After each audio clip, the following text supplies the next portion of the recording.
ang mga kwento ng pag-ibig, kwento ng buhay at kwento ng pag-asa dito sa Barangay Love Stories. Love Stories.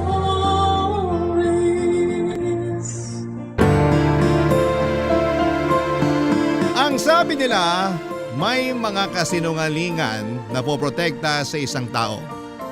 Kasinungalingan na pwede na sigurong mapatawa dahil para naman ito sa ikabubuti ng sangkot. Ikaw kabarangay, naniniwala ka bang may magandang dulot ang pagsisinungaling sa kapwa mo? Dear Papa Dudut, isang mapagpalang araw sa inyong lahat. Kakailanganin ko po na itago ninyo ako sa pangalang Cyril. Kasalukuyan ay 39 years old at ang kwentong ibabahagi ko sa inyo ay nangyari may 2 taon na ang nakakaraan. Matagal naming pinangarap ng asawa kong si Martin na magkaroon ng anak. Hindi naging biro ang pagbuo namin, lalo't alanganin na ang edad ko. Mas matanda sa akin ng 8 taon si Martin at halos 15 years din kaming naging magkarelasyon. Nung medyo bata-bata pa ako ay hindi namin nilagay sa listahan namin na magkaroon ng anak. Na-enjoy kasi namin na kaming dalawa lamang ang magkasama. Lalo na sa tuwing nakikita naming nahihirapan sa responsibilidad sa mga anak ang mga kakilala namin. Ekis yun noon sa listahan namin, Papa Dudut. Hanggang isang araw noong lumagpas na ako sa 30, naisip kong parang gusto kong magkaroon ng anak. Lalo na tuwing nakikita ko kung gaano ka-cute at kabibo ang mga pamangkin ko at mga inaanak. Natakot akong sabihin yon noong una kay Martin dahil alam kong ayaw niya ng anak. Pero bilang mabilis na tumatakbo ang oras para sa mga babae ay naisipan kong sabihin na rin yon sa kanya. Kinausap ko siya at nagulat ako nang malaman kong gusto na rin pala niyang magkaroon ng anak. Natuwa ako noong sinimulan na namin ang pagbuo at sinubukan namin ang lahat ng pwede at makakaya para masigurong may isisilang akong sanggol. Kaya lang tulad ng nasabi ko sa inyo ay naging alanganin nga ang lahat dahil sa edad ko. Mas nakadagdag pa sa hirap namin sa pagbuo dahil laging nakasampa sa barko ang asawa kong si Martin. Kaya naman nag-request ako sa kanya na magpahinga muna kahit 2 buwan para makabuo kami. At hindi nagtagal ay nakabuo na nga kami. Hindi ko makakalimutan kung paano namin nalaman ang tungkol sa pagkakabuntis ko.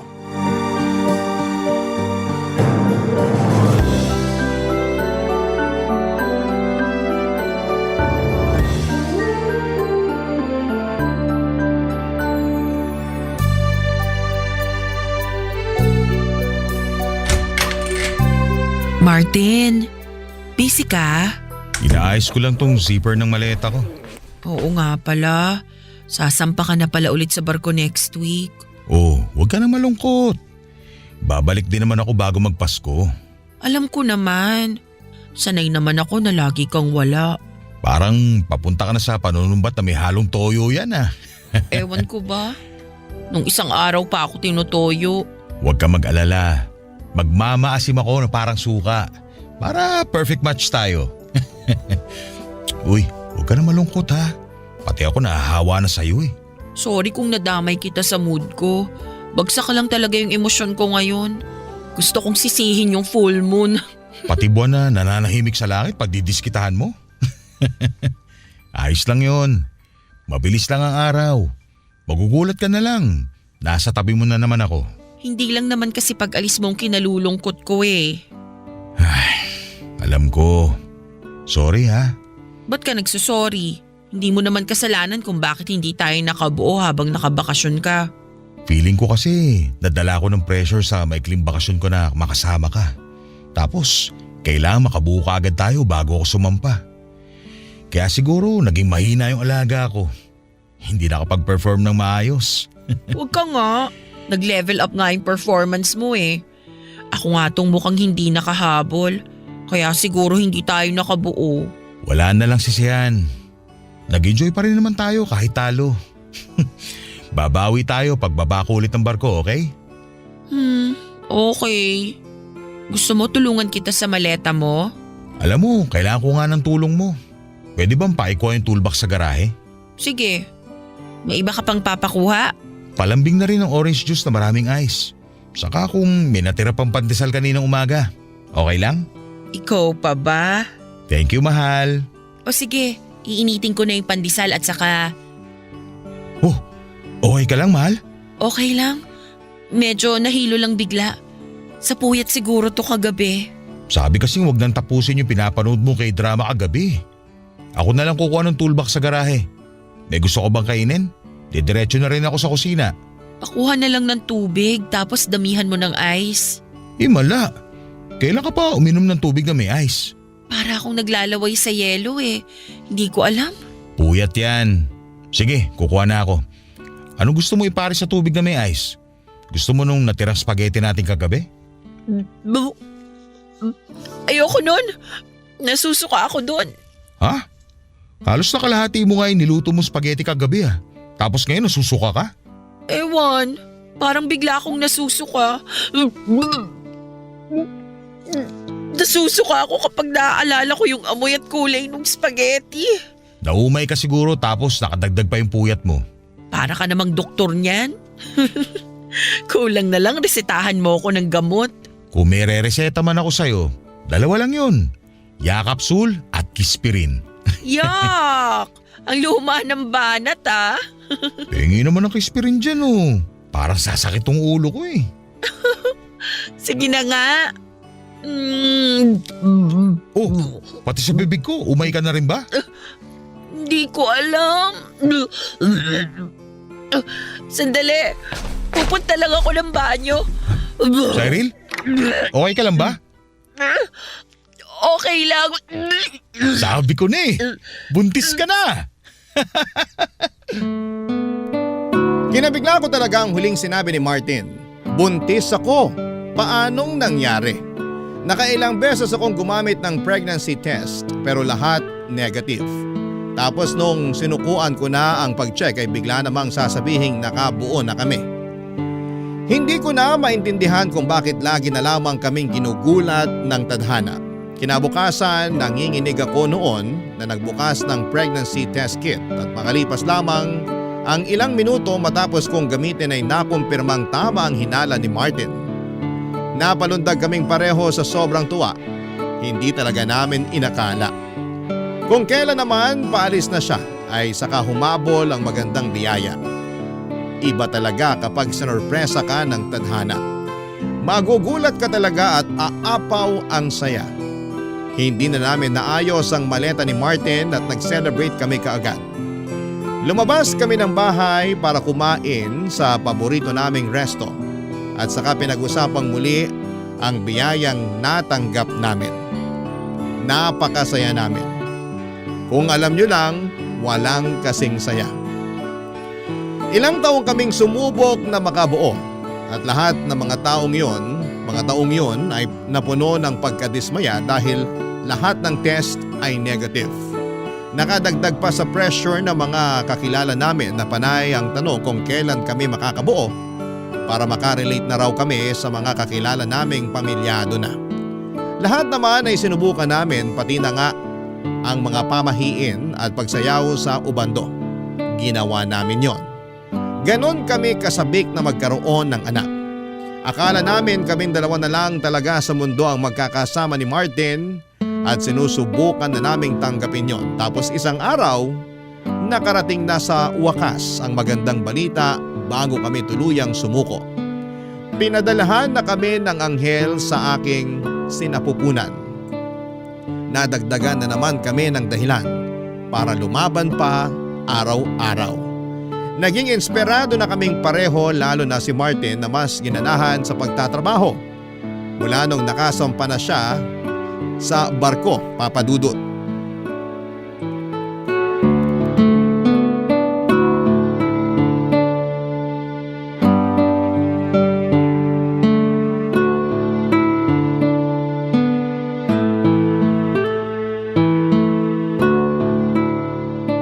Gaano na kabilog yung tiyan mo? Wala pa akong 2 buwang buntis. Hindi pa to bibilog agad. Sorry, na-excite lang. Kanina pa kasi dumadaan sa newsfeed ko sa Facebook yung mga mauumbok na tiyan ng mga buntis. Nainggit ako. Nainggit ka? Eh di pabilugin mo rin yung tiyan mo para magmukha kang 9 months everyday. Grabe ka naman sa akin. Gusto ko, sa'yo yung bubilog. Excited akong hawakan yung tiyan mo kapag lumaki na. Habang buhay bilog ng gusto. Yung magmumukha akong manghuhula na humihima sa bolang kristal. Ganun ang gusto ko. Ginawa mo pa talagang bolang kristal ang tiyan ko? Maghintay ka. Malapit na to. Baka makipagkompetensya pa ako sa pakwan sa pagiging bilugan. May insecure sa'yo lahat ng bilog na prutas pag nangyari yun. Baka nga ikaw to ipatong sa mesa bilang bilog ng pampaswerte sa bagong taon. Kung ano-ano na lang nai-imagine mong itsura ng tiyan ko ha. Hindi ko mapigilan eh. Bago ako matulog, lagi kong ini-imagine na magkasama na tayong dalawa. Tapos, kinakamot ko yung ibabaw ng tiyan mo. Lalo na yung uusling pusod mo. Ha? Bakit naman uusli ang pusod ko? Normal daw kasi yun sa mga buntis. Huwag ka mag-alala. Mahal pa rin kita kahit kasing laki na ng chiko yung pusod mo. Kinakabahan naman ako sa pusod ko. Gusto ko lubog pa rin to. Hayaan mo na. Ilang buwan lang naman nakalitaw yung pusod mo. Pagkatapos nun, konting exercise lang siguro. Lulubog na ulit yan. Pwede na ulit pasukan ng mga dumi. Ang saya mong nilalait yung tiyan at pusod ko ha. Hindi kita nilalait. Kung alam mo lang kung gaano ka-sexy sa imagination ko. Naku lang talaga. Kahit buntis ka, kakalabitin kita. Hoy! Huwag naman masyadong malakas ang boses mo dyan. Baka marinig ka ng mga katrabaho mo. Isipin nila, Gina lang ako sa kalabit anytime. Hayaan mo sila. Masaya ako eh. Ako rin naman, masaya. Sobrang saya. Para akong lumulutang ngayon sa totoo lang. Hoy, baka naman nasusobra ka na sa pag-inom ng mga gamot ha? Kaya pakiramdam mo, lumulutang ka na. I-check mo mabuti yung reseta. Baka mamaya, pusod mo na yung lumulutang-lutang dyan. Hindi pa rin talaga tayo tapos sa pusod ko, no? Ang sinasabi ko lang, mag-ingat ka sa mga iniinom mong gamot. Mahirap na. Lalo't first time mo magbuntis. Ayoko mapahama kayo ni baby. Okay lang kami. Huwag kang mag-alala dyan. Ilang beses kong kinausap yung doktor ko tungkol sa mga nireseta niyang gamot.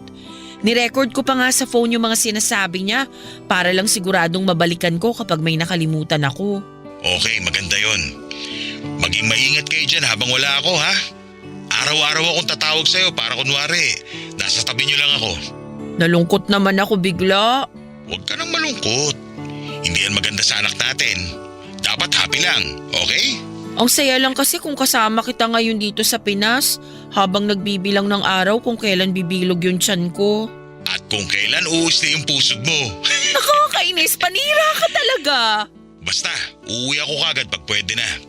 Sabi ko nga nung nakaraan, di ba? Mabilis lang lilipas ang araw. Hindi mo mamamalayan, pababa na naman ako ng barko at pauwi na ulit sa'yo. Gusto ko yan. Hihintayin kita. Umuwi ka kaagad ah. Uuwi talaga ako kaagad. Lalo ngayon na may dagdag na akong dahilan para umuwi. Ang baby natin? Yung pusod mo. Nakakainis to!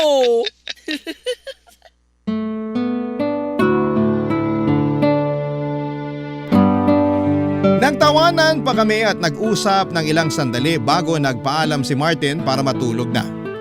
Gabi-gabi kaming magkausap noon at wala kaming ibang naging topic kundi ang pagbubuntis ko. Ewan ko ba, parang hindi kami nauubusan ng pag-uusapan at enerhiya kapag tungkol na sa anak namin ang usapan.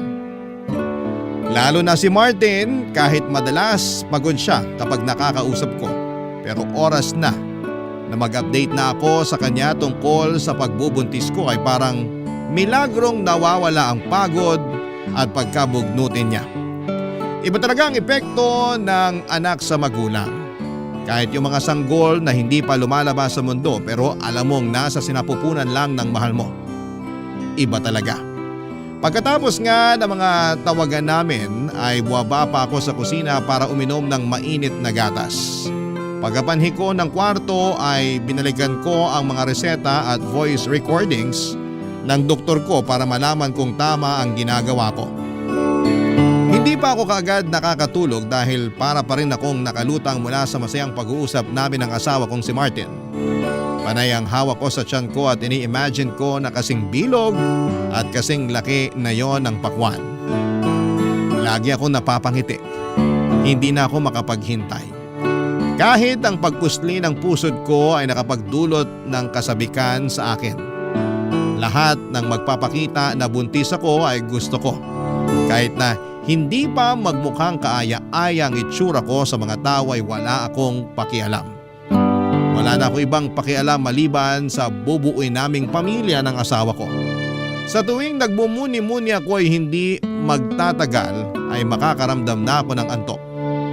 Isang madaling araw ay bigla akong nagising dahil sa kakaibang pananakit ng tiyan ko. Napabangon ako at nakiramdam. Hindi ko mapigilang mapangiwi sa sobrang sakit. Dinampot ko ang cellphone ko para tawagan si Martin nang bigla kong maramdaman, Papa Dudut, ang mainit na likido na dumadaloy sa aking hita. Dinudugo ako, Papa Dudut. Barangay Love Stories. Barangay Love Stories. Nakunan ako. Nakumpirma ko yon nang mag-isa akong pumunta sa ospital. At hindi ako makapaniwala habang nakatingin sa akin ng doktor at binabasa ang nakasulat sa kanyang clipboard. Para ako nakalutang sa pagkakataong yon, nakalutang ako hindi dahil sa saya kundi sa dami ng katanungan. Bakit?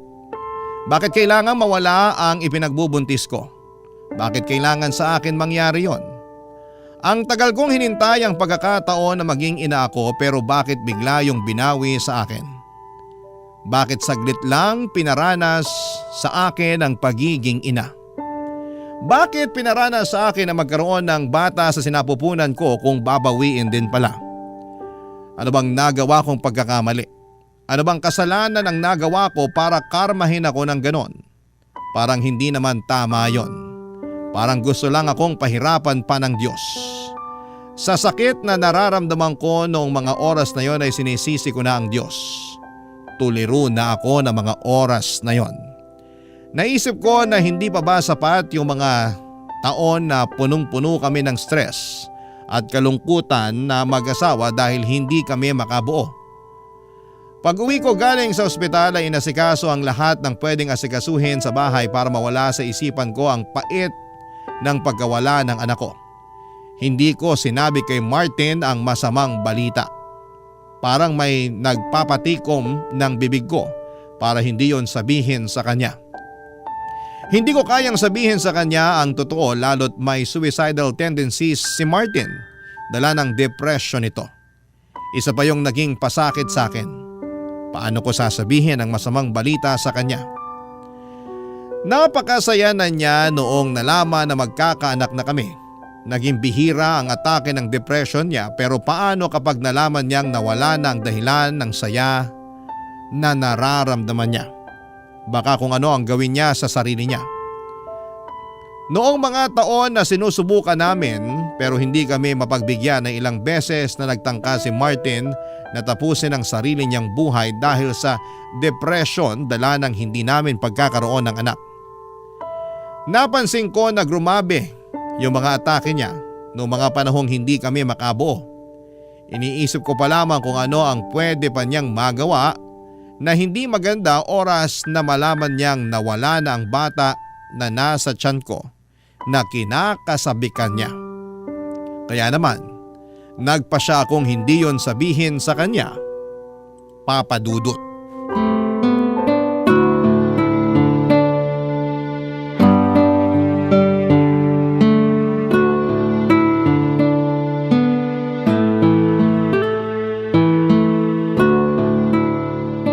Buti naman, sinagot mo na ang tawag ko.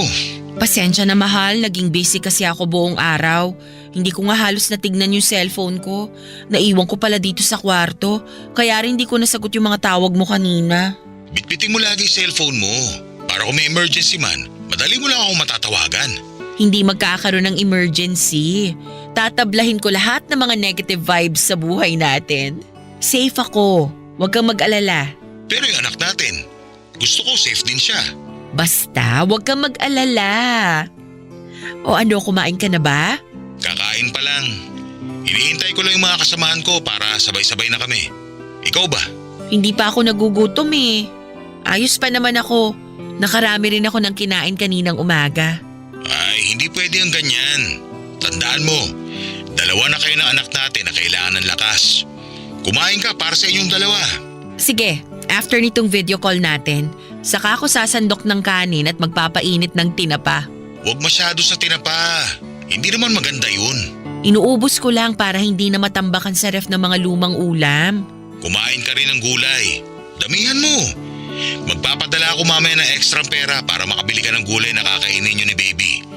Punuin mo yung ref para makarami kayo ng gulay. Sige. Kamusta ba si baby natin? Okay naman siya, mahal. Makulimlim ba dyan? Kasi dito sa Pinas, lagi na lang makulimlim kahit hindi na tag-ulan. Hindi naman makulimlim. Maaraw pa rin. Wala namang masakit sa'yo. Anong sabi ng doktor nung huling check-up mo? Okay naman. Buti maayos ang internet mo dyan, ano? Kasi kapag nasa gitna kayo ng dagat, pahirapan sa maayos na signal. Maayos yung internet namin dito. Kailangan eh. So, anong sabi ng doktor mo? May kailangan bang bilhin na gamot? Wala naman. Anong internet ba ang gamit nyo? Baka pwedeng yan na rin ang ipakabit natin dito sa bahay. Kasi minsan naiinis na ako ang bagal ng internet natin, nakaka-stress. Huwag kang magpaka-stress. Sige, papakabit tayo ng mas mabilis na internet. Please, iwasan ma-stress, mahal ha? Ayoko maka-apekto yan sa baby natin. Naku, hindi no. Hindi maaapektuhan ng stress ang baby natin. Lalaking healthy at matibay to tulad ng papa niya. Yan din ang gusto ko. Maging healthy siya at masiyahin din. Parang mama niya. True. Kumusta pala ang mga bisita niyo dyan sa barko? May artista ba kayong nakasakay? Pa-video greet ako ha. Okay naman sila, pero mahal. Baka pwedeng pag-usapan natin si baby. Ha? Bakit? Hindi ka pa ba nagsasawa na sa tuwing magkausap tayo, puro si baby ang topic? Hindi ah. Alam mo naman na kapag si baby ang usapan mas lalo akong ginaganahan. Sa susunod na tayo mag-usap tungkol kay baby. Marami pa namang ibang araw. Gusto muna kitang kumustahin. Kwentuhan mo naman ako. Ayos naman ako dito, mahal, pero ayun, paminsan-minsan tinatamaan ng lungkot. Pero kinakaya ko naman lalo kapag naiisip ko kayo. Kaya nga sana gusto kong pag-usapan kayo ni baby para mabawasan yung lungkot ko. Alam mo naman kapag nagtuloy-tuloy ito, ayokong maulit yung pagtatangka ko sa buhay ko. Lalo na't magkakaanak na tayo. Kailangan kong maging matibay. Kaya please, kung pwede sana, pag-usapan natin lagi si baby. Kahit yun lang. Para akong kinurot sa puso nang marinig ko ang pakiusap ni Martin. Lalo na noong napatitig ako sa kanya at napansin kong malungkot nga siya. Hindi ko man lang naisip na nasa gitna ng karagatan ng asawa ko at malayo sa mga mahal niya sa buhay at hindi man lang makatapak sa lupa. Talagang malungkot yon para sa kanya. Nakonsensya tuloy ako lalo na pero hindi ako nagpadaig doon. Kahit may parte sa akin na gusto ko nang umamin kay Martin pero pinigilan pa rin ako ng takot. Takot na baka mas lalong mabaon sa depression ng asawa ko. Malayo pa naman kami sa isa't isa at hindi ko siya mababantayan. Paano nga kung magtangka siyang muli na tapusin ang buhay niya? Paano ko siya matutulungan kung malayo ako sa kanya? Sana maintindihan ninyo, ang paglilihim ko ay paraan ko para proteksyonan ang asawa ko. Hindi ko na alam ang gagawin. Humingi ako ng milagro sa Diyos na baka naman pwedeng ibalik ang anak namin sa tiyan ko. Pero alam ko naman na imposible yon. Hanggang sa bigla akong nakaisip ng paraan. May gabing sumaglit ang ideyang yon sa isipan ko. Desperada na kasi ako at tinawagan ko ang nooy 25 anyos na pinsan ni Martin na si Alan. Palikero si Alan at hindi napipirme sa isang babae. Hindi nagpapatali. Bata pa kasi kaya mainit pa ang dugo at sobrang taas ng libido sa katawan. Naisip kong siyang solusyon sa problema ko. Alam kong kaya ko siyang mapapayag sa plano ko lalo't nasabi minsan sa akin ni Martin na naging crush ako ng pinsan niyang si Alan. Malawak naman ang isip ng asawa ko at crush lang naman daw yon at alam niyang mapagkakatiwalaan niya ang pinsan niyang yon. At mapagkakatiwalaan din niya ako na hindi papatol kay Alan anuman ang mangyari. Ayaw ko mang sirain ang tiwalang yon ni Martin sa akin pero nakaisip na kasi ako ng masamang plano. Pero para yon sa kabubuti ng kalagayan ng asawa ko.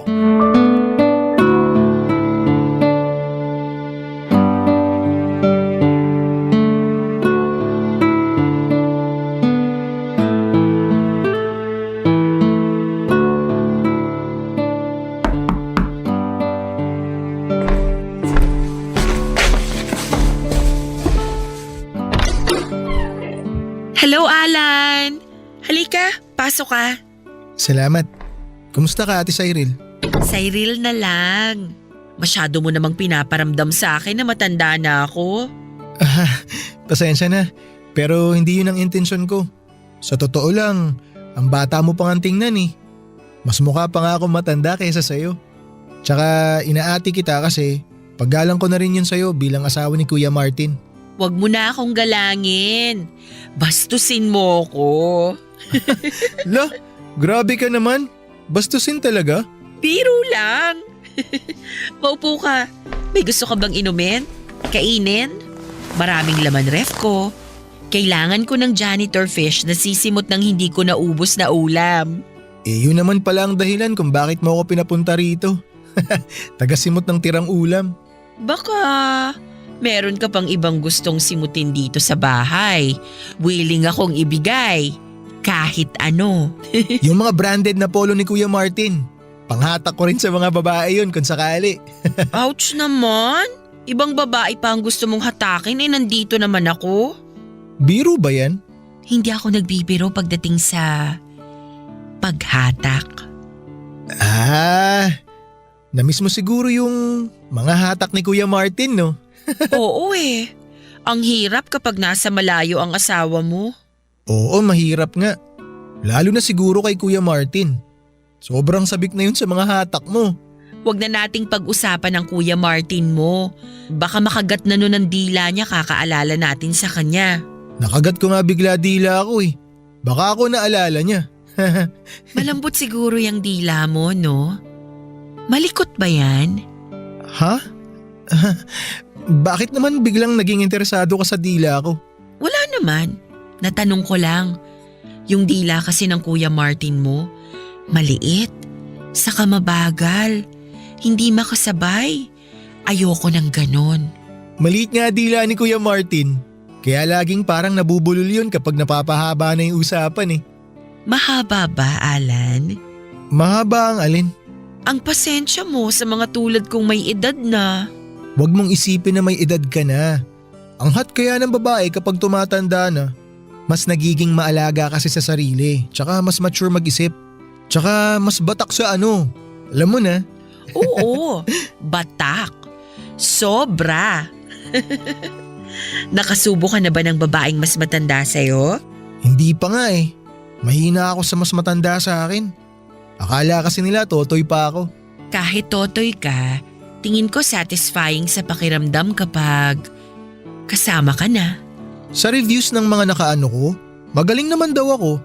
Pangmatagalan ng baterya, sabi nila. Gusto ko yan. Pangmatagalan ng baterya. Matagal pa naman ako bago mapagod. Ang swerte naman ni Kuya Martin. Paano kung sabihin ko sa'yo na pwede kang maging kasing swerte ng Kuya Martin mo? Ha? Anong ibig mong sabihin? Baka gusto mong masubukan baterya ko. Hindi pa kinakalawang at fully charged ngayon to.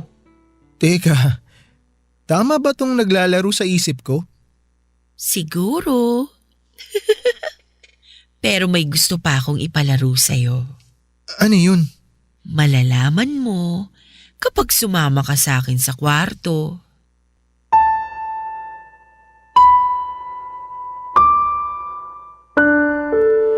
Nakailang beses na napalunok si Alan. Alam kong excited na siya sa tukso na yon.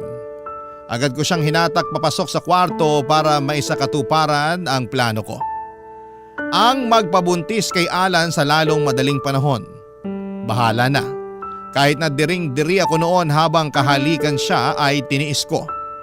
Inisip ko na lamang ang kasiping ko noon ay ang asawa kong si Martin. Mapusok nga si Alan. Pinagod niya ako buong gabi at sinigurado kong hindi niya ako titigilan.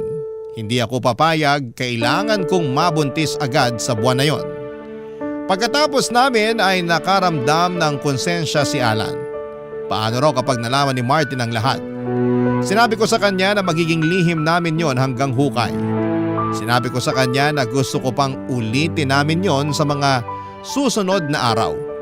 Alanganin siya noon pero agad ko siyang hinalikan para mapa-oo siya. At pumayag naman siya. Alam kong sinabi ng doktor na huwag munang magpapabuntis dahil kakatapos ko pa lamang makunan. Hindi advisable. Sa unang pagkakataon ay hindi ako nakinig sa sinabi ng doktor ng mga oras na yon at hindi na ako naniniwala sa doktor dahil nung una ay sinunod ko naman ang lahat ng sinabi sa akin para maging makapit ang anak ko sa sinapupunan ko. Pero anong nangyari? Nakunan pa rin ako. Kaya lahat ng mga sumunod na galaw ko ay hindi ko na pinagbigay alam sa doktor. Hindi na rin ako nag-follow up check-up after kong makunan. Mas kilala ko ang katawan ko. Alam kong pwede ko pang puwersahin ang katawan ko para makabuo ako sa tulong ni Alan. Papadudot, hindi nga pala nalaman ni Alan na nabuntis ako ng asawa ko. Pinagpasyahan kasi namin mag-asawa na huwag ipaalam sa mga kamag-anak namin na buntis ako para hindi ako ma-stress at ma-pressure sa paglapit nila sa akin. Mabuti na lang pala at walang nakaalam sa ipinagbubuntis ko maliban sa amin ni Martin. Dahil doon ay madali kong nahatak si Alan para makibahagi sa plano ko na muling magpabuntis. Papadudot. Barangay Love Stories. Barangay Love Stories. Malihim ang naging pagpunta ni Alan sa bahay. Wala namang nakapansin isa man sa mga kapitbahay o kamag-anak. Magaling magtago si Alan. Kaya nga siya ang nilapitan ko, alam ko noon na marami siyang naging karelasyon na pinagsasabay-sabay niya. At hanggang sa matapos sila ay hindi siya nahuli ng kahit na sino sa mga yon. Kaya sakto si Alan para sa plano ko. Sinabi ko pa sa kanya na naka-pills din ako kaya hindi siya dapat matakot na mabuntis niya ako. Pero sa totoo lang ay hindi ako gumagamit ng pills. Gumagamit ako ng mga gamot na nakita ko sa Facebook para mabilis akong mabuntis. Kung tatanungin ninyo kung nakokonsensya ba ako sa mga ginagawa ko noon ay hindi. Dahil gusto ko na talagang magkaroon ng anak. Pakiramdam ko ay patas lang ang ginagawa ko dahil binawi sa akin ang anak ko ng walang pasabi. Bakit naman ako makokonsensya, hindi ba? At ang ikabubuti ng asawa ko ang priority ko. Sa loob nga ng isang buwan ay halos inaraw-araw ako ni Alan. Ilang beses pa sa isang araw, kahit pagod na ako at parang wala nang maibubuga, ay pinilit ko pa rin ang katawan ko. Kailangan kong mabuntis kahit na ano ang mangyari. Wala naman problema yon para kay Alan, bata pa siya at totoong ganado at puno pa ang enerhiya na meron siya. Sigurado ring mabilis kaming makakabuo lalo't bata pa siya. Saka hindi rin problema kung magiging kamukha niya ang mabubuo namin. Para na rin kasi silang kambal ni Martin dahil magkamukha sila mula sa kilay at korte ng mukha. Si Alan talaga ang pinakamagandang candidate para maging ama ng ipinagbubuntis ko na gusto kong mangyari. Kaya lang noong lumagpas na ang isang buwan ay hindi pa rin ako nabubuntis. Na-pressure ako at mas lalo lang na-stress nang kausapin ako ni Alan tungkol sa nangyari sa aming dalawa.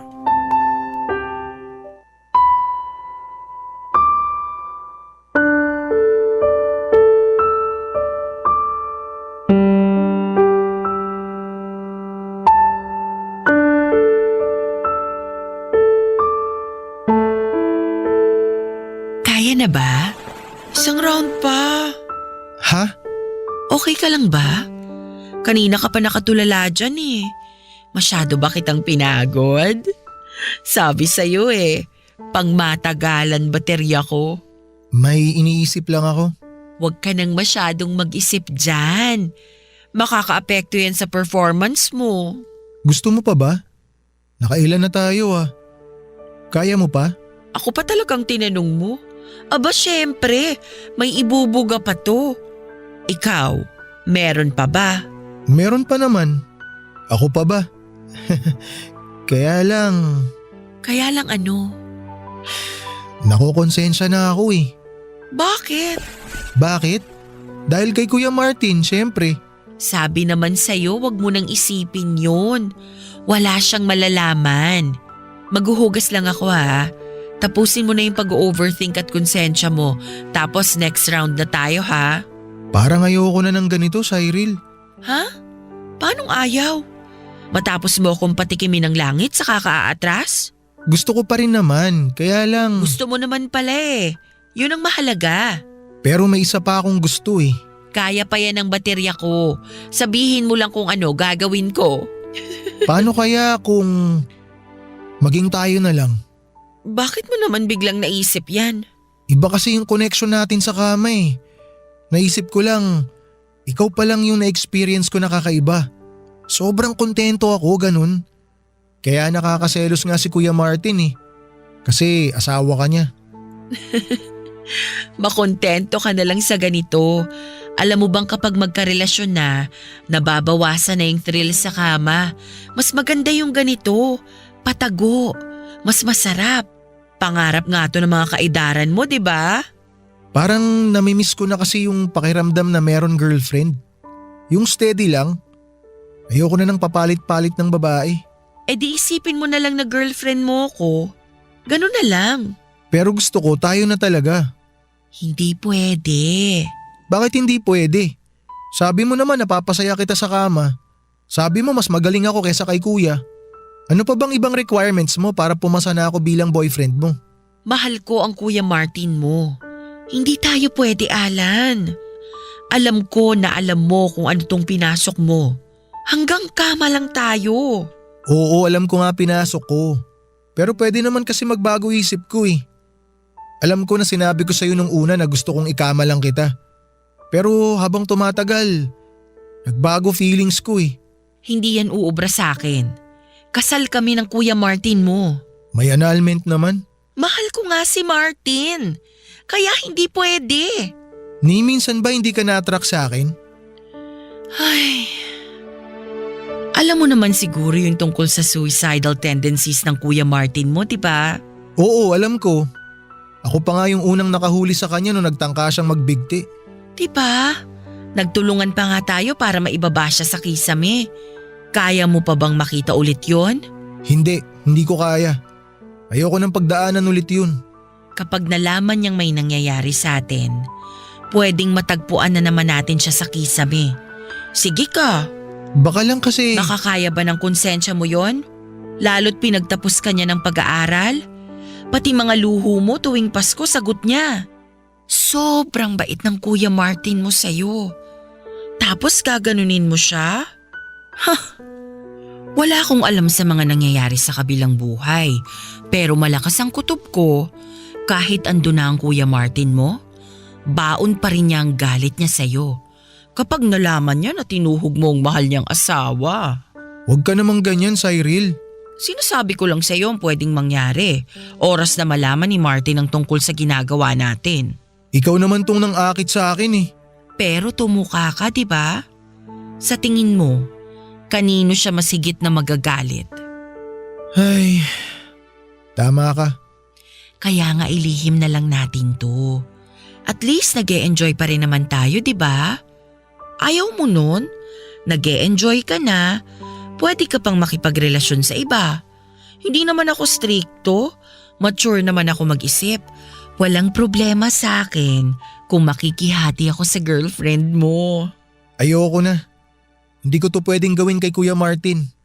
Tapusin na natin to. Hindi na kaya ng konsensya ko eh. Inis na inis akong nakatitig kay Alan matapos niyang sabihin yon. Bakit umatras na lamang siyang bigla? Hindi pa ako tapos sa kanya at hindi pa kami nakakabuo. Sa inis ko ay pinagtabuyan ko siya palabas ng bahay. Napaiyak na lamang ako dahil parang walang pinuntahan ang efforts ko para mabuntis. Bumalik ako sa kwarto para mahiga dahil pakiramdam ko ay nanghina ako sa mga nangyari. Patuloy lamang ako sa pag-iyak hanggang sa bigla kong naramdaman na umiikot ang paningin ko at bigla ay naduwal ako.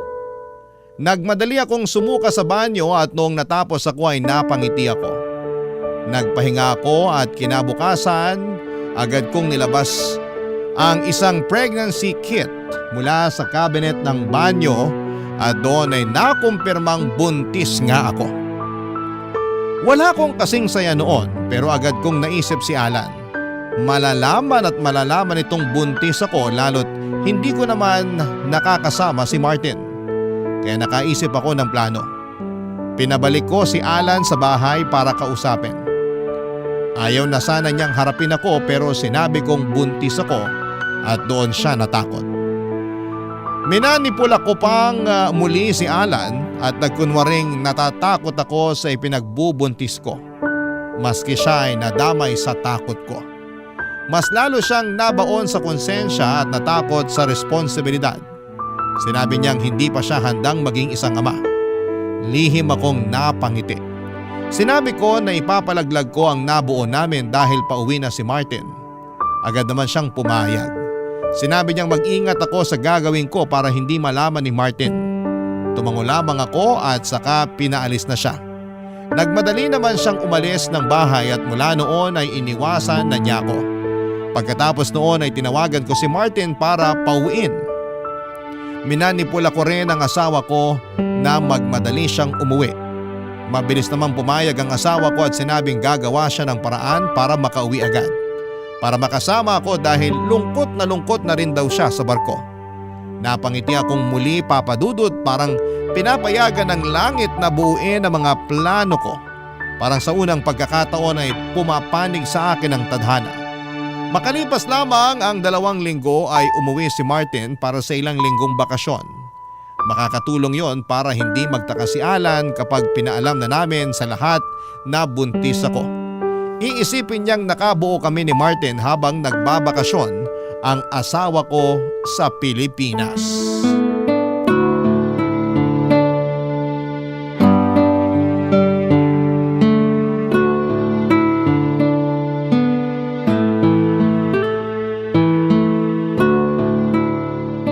Sa wakas, nayayakap na kita.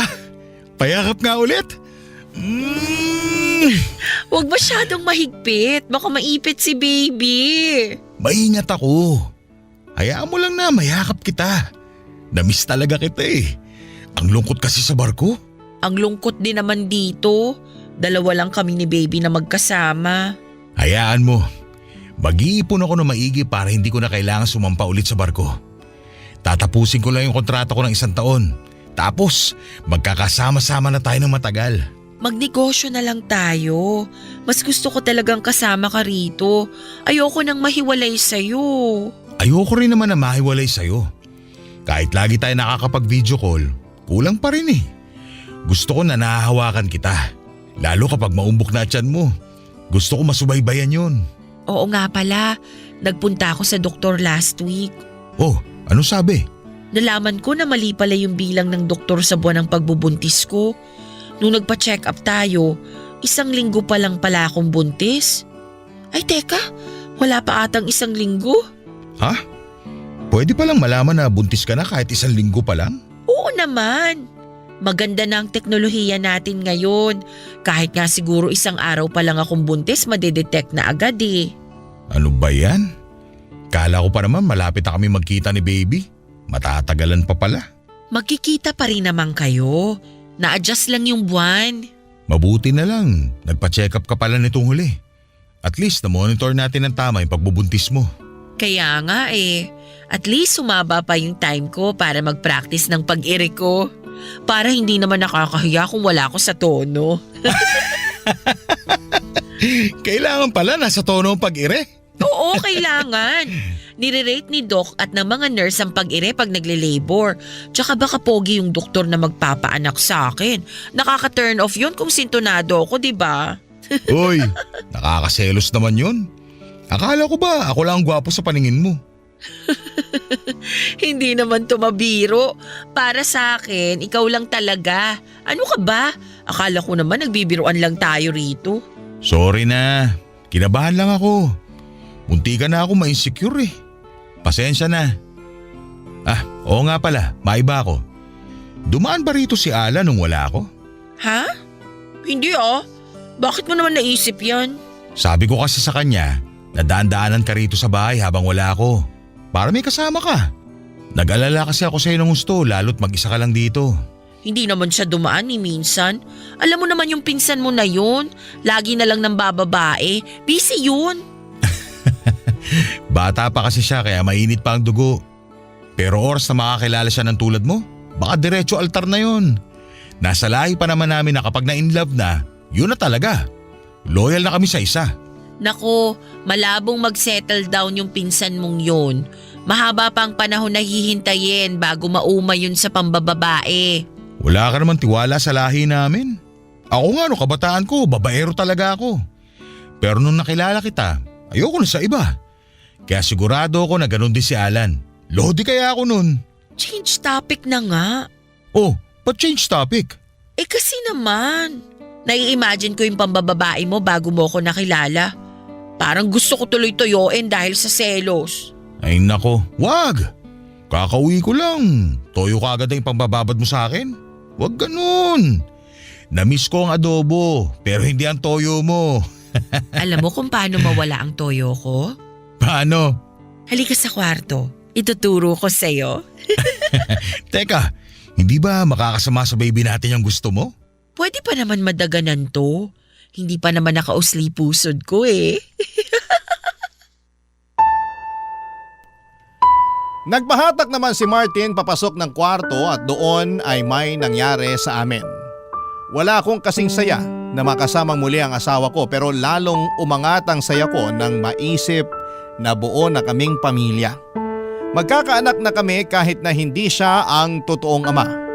Hindi naman niya alam, ang importante ay nabuo sa sinapupunan ko. Umiwas na ng tuluyan si Alan at pinagtataka yon ni Martin pero pinaintindi ko na lamang kunwari sa asawa ko na hindi naman palagi ay close silang magpinsan. Doon pa lang ay natigil sa kakaisip ang asawa ko sa nangyaring paglayo ni Alan. Hindi ko alam kung anong swerte ang dala ni Alan pero sobrang kapit ng bata. Naging sobrang smooth ang pagbubuntis ko. Nang mailabas ko na nga ang anak ko ay napansin agad ni Martin na kamukhang kamukha niya ito. Lalo na raw sa kilay at hugis ng mukha. Natawa na lamang ako at sinabing malakas ang lahi niya. Hindi siya naghinala. At kahit 2 taon na ang nakakalipas, wala pa rin siyang kaalam-alam na hindi niya anak ang iniluwal ko. At wala akong balak ipaalam yon sa kanya. Maswerte nga rin ako kasi nag-ibang bansa na si Alan. Mas lalo kaming nawala ng pagkakataon na magkita at mas napadali ang pagkawala ng konsensya sa pagitan namin. Masaya na ako lalo't kasama na namin ng anak ko si Martin. Hindi na nga muling sumampa si Martin sa barko at nanatili na lamang sa Pilipinas kasama ko. Ngayon ay pinaplano naming magkaroon pa ng isa pang anak. Pero nahihirapan na ako dala ng edad ko at maswerteng naihabol ko talaga ang panganay namin, ang anak ni Alan na buong buhay ko hanggang sa kabilang mundo ay walang ibang kikilalaning ama kundi si Martin. At araw-araw kong ipinapanalangin na ipaubaya na sa akin ang lihim na yon. Nangako akong magiging mabuting ina at asawa bilang kapalit. Nga po pala, sinadya ko pong ibahin ang mga pangalan ng mga taong naging bahagi ng kwento ko. Gusto ko lamang pong makasigurado na maitatago ang pagkakakilanlan namin kahit papaano. Hanggang dito na lamang po ang aking liham. Isa po ko sa mga masusugid ninyong tagapakinig sa Barangay LS. Sana'y mabigyan ng tsansa na maitampok ang aking kwento. Muli maraming salamat sa inyong lahat. Ang inyong kabarangay, Cyril. Barangay Love Stories. Barangay Love Stories. Anong say mo sa Barangay Love Stories na ito? Pagkwentuhan natin sa comment section yan. Nagustuhan ng iyong napakinggan? Ituloy yan via live stream sa www.gmanetwork.com/radio. Barangay LS 97.1 forever.